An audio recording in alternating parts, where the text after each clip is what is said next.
Welcome to Les Schwab Tire Center's Outdoor GPS, presented by Fisherman's Marine and Outdoor. It's Sunday, November 17th, the middle of the month, and I hope that everybody's got some plans for this upcoming week because it looks like it's going to get wet, really wet. We'll find out from Carly Olson this upcoming segment on how much rain we can really expect here in the Northwest. But of course, you're watching Les Schwab Tire Center's Outdoor GPS, presented to you by Fisherman's Marine and Outdoor. And yes, my name's Owen Hayes, if you not caught that. Also, we'd love to hear from you. Our phone number here is on the North American Metals Hotline. It's 503-548-6777. Now, we try every day that we can to get as many phone calls as possible, but today we actually did build in a little bit of time. So if you've got a question, if you have a report to share, maybe a suggestion, something that we can do better, feel free to call us up. We'd love to hear from you, and I love criticism. Sometimes. But we got a lot lined up for you this morning. Here in a little bit, we got a bunch of photos that everybody's been sending in. We're going to show you how to actually do that if you haven't done it before. And if you've been sending those photos in, pay attention. We're going to have those coming up here in just a little bit, especially if you've been sending them in the last week or two, because we're about 2 weeks behind because we get a lot, and we appreciate that, everyone. Along with that, this upcoming segment, I'll have my report from yesterday. As I mentioned right when we shut out the show, I'm leaving. Wish me some luck. It was about 4 hours of trying and getting there and not having water and then having too much water and then narrowing it down to only having a couple of hours to hunt because we were about to run out of water. So I'll have that report. I got a photo, so that's a good thing. But it was a ton of effort that my buddy and I put in yesterday to make it happen, and that's how duck hunting goes. But we'll have that report here in just a little bit. Also, as you all know, Chevy Silverado is one of our sponsors here at Outdoor GPS. I am extremely fortunate to be able to drive around one of the most amazing trucks that I've ever been in. A Chevy Silverado 2500 high country Duramax diesel is just the craziest thing ever. But did you know they make a Silverado EV? I was unaware. Now, I'm not really tied into the whole EV world, okay, until I got exposed to this vehicle. It's amazing. The first thing I took away from it was crab parking, where you can park sideways. It was nuts. But we got a short video clip for you that we filmed over at one of our local Chevy dealers. We're going to have that here in just a little bit. And then after that, by popular demand and very difficult to get, one of the hardest interviews, and I don't even know why. He's just a really busy guy. My good friend Nick Popoff from Peel the Reel Guide Service.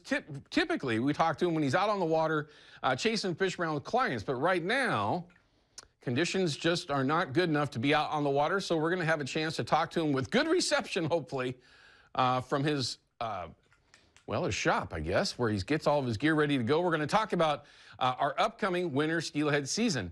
And I mentioned this on our little Facebook thing prior to the show, that it's an interesting fact, really, that there's so many anglers here in Oregon and Washington, and for you over in Idaho, hello, that chase salmon and different species. But winter steelhead, it's a very niche fishery, right?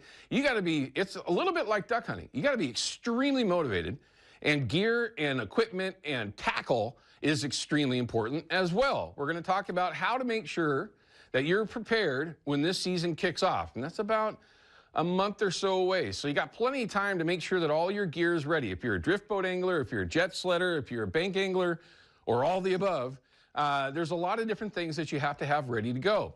Now, that could be from boots to line on your reels, different beads, whatever it is. There's a lot of different things that you need to make sure is good to go and that you have prior to this season getting into full swing, which is typically that latter part of December these days, going through, of course, January and February and March, depending on the system. You want to have all that stuff ready to go before it gets into full swing, and you want to make sure that you have all the gear that you're going to want during that season. Because y'all know stuff disappears when you really, really need it. You let us know all the time. So we're going to talk about that with Nick Popoff, how he likes to make sure that he's ready to go when this season gets going for himself as he fishes solo, because I know that he gets out there. What do guides do when they're with a day off? Oh, they go fishing. That and, of course, his clients when he's going to be chasing them this year. So, Nick, great interview as always. We're going to have that also later on in the show. But looks like we do have a phone call. Should we hold on to this or should we take it right here, Ryan? All right, well, let's talk to Mike. Mike is from the North Coast. He's got some tips for this winter. Are you talking about steelhead fishing? What are you referring to, Mike? What's going on?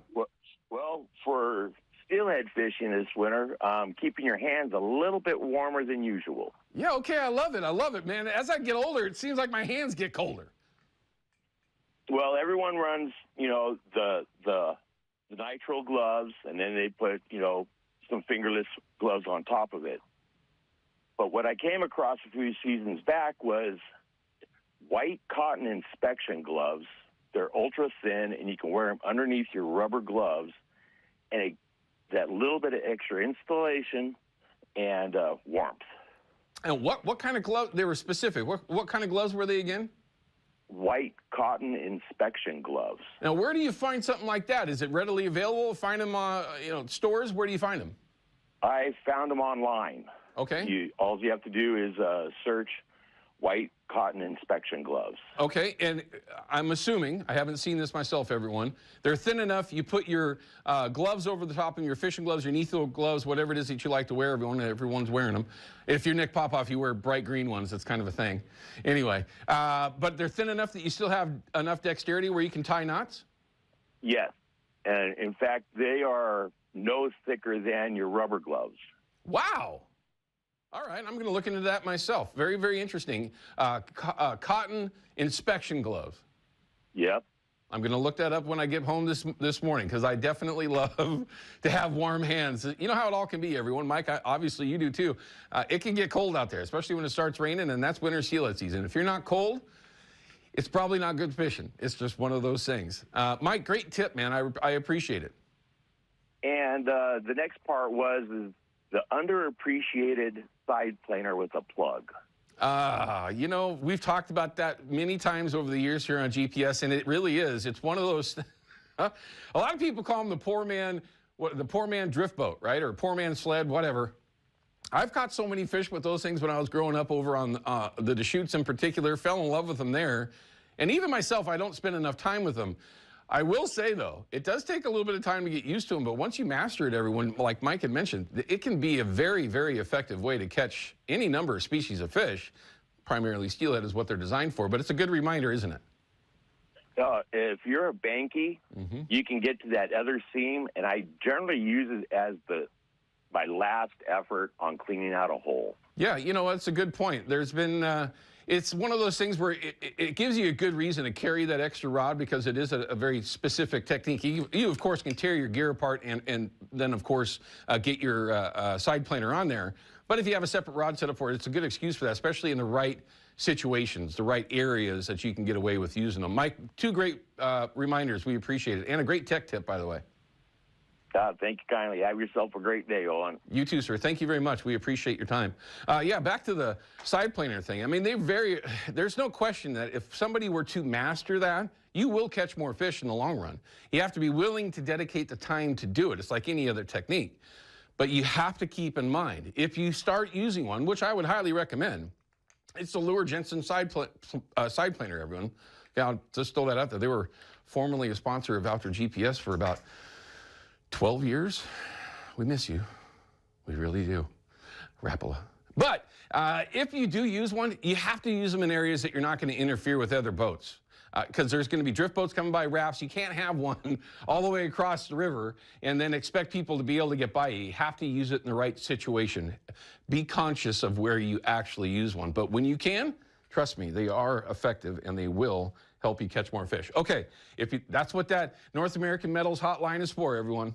I actually remember that without having to look down. That's a first. Ryan, write that down. Here, let's go ahead and start showing some of the photos that I'm getting sidetracked. All the photos that everybody's been sending in. Here, I'm calling that a coastal fish just based on what it looks like. I have no idea where that is, but I'm going to say that's definitely a coastal. Look at that humpback on there. Just a cool animal. Oh, no. You got to go back, please. I apologize, Ryan. I know that you have a system, but I just caught what that lower third was. You got to go back if you can. You don't have to do it right now, I guess, but here we go. Oh, it said 32-pounder when you went away, and I'm like, hey, that ain't no 32-pounder. Anyway, it's an Oregon 32 if you hold it out. Anyway, next photo, man. I'm sorry. I caught that 32-pounder thing. Is that attached to that photo? Seriously, Peter? That is not 32 pounds, everyone. Anyway, sorry, Ryan. You can tell everyone I screwed them all up. And this is definitely not another 32-pounder, but it's a beautiful fish. Sean, nice fish. Well done. Dime. That's an absolute dime. A lot of people say that fall Chinook are not the best table fare, and at times, when they're in long enough, they definitely aren't. But when they're like that, they are. Look at that mule deer. Wow. That's a dandy family hunt. Donna, congratulations. That is a beautiful buck right there. Yeah. I'm going to have a little bit of that for dinner tonight. I got back straps thawing out as we speak. Got to get them to room temperature, everyone. Glorious Chinook. This is off the Nehalem. Been in an interesting fishery this year. Main stem, from what I understand, has been dead. The little guy, though, it's been interesting. Gloria, good job. Well done. Nice photo, too. Here's another Chinook. And I hope we keep seeing some of these. We're a week or two behind. You're going to keep seeing some of these, but you'll see things change. Hopefully there'll be some silver showing up and in these photos. And, of course, we're not too far away from seeing that first winter steel, the confirmed winter steelhead. The rumors are crazy, though. Joseph's first salmon, congrats on that. Mid-October limit. I kind of missed out on it. Mid-October, though, it's duck season. Sorry, I get sidetracked. And we're going to show you here in just a second how you can actually send these photos in yourself, but we'll also have a video for you here at some point as well.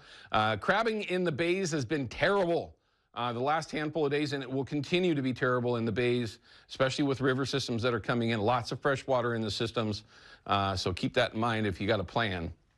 And definitely keep in mind the weather this upcoming week if you plan on heading towards the coast. It's going to be interesting, to say the least. Stormy. Nice goose right there. One of these days, I'm going to hunt geese again. It's been so long since I've specifically targeted geese. Stormy, Randy, thanks for sending that in. Cool photo, too, by the way. Here's a video out of Pacific City. Slow down. Dean sent this in. What's he got on there? Could be a lingcod, could be a black bass. Nice big one, too. Right to the net. Oh, it's a ling. Gotcha. Oh, look at that. In the Beckman. Nice work. That is a pretty fancy boat. What in the heck are they in? Say that again?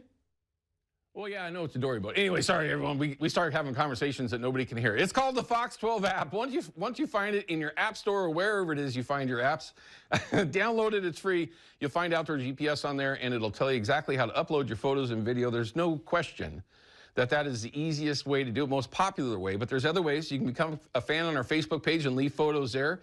Ryan's pretty good about going in there and grabbing them. So the number of ways that we can communicate and help share some of your success photos, and it doesn't even have to be success photos. Could just be a good photo out there. All right, we're going to cut to a break. When we come back, we're going to have my report from yesterday. Also get a couple of reports out. Nothing's really changed since yesterday other than the rivers are really starting to explode. We'll see that in the river levels. And then we got a video clip for you here in just a little while. We'll be back with more Outdoor GPS in just a couple minutes.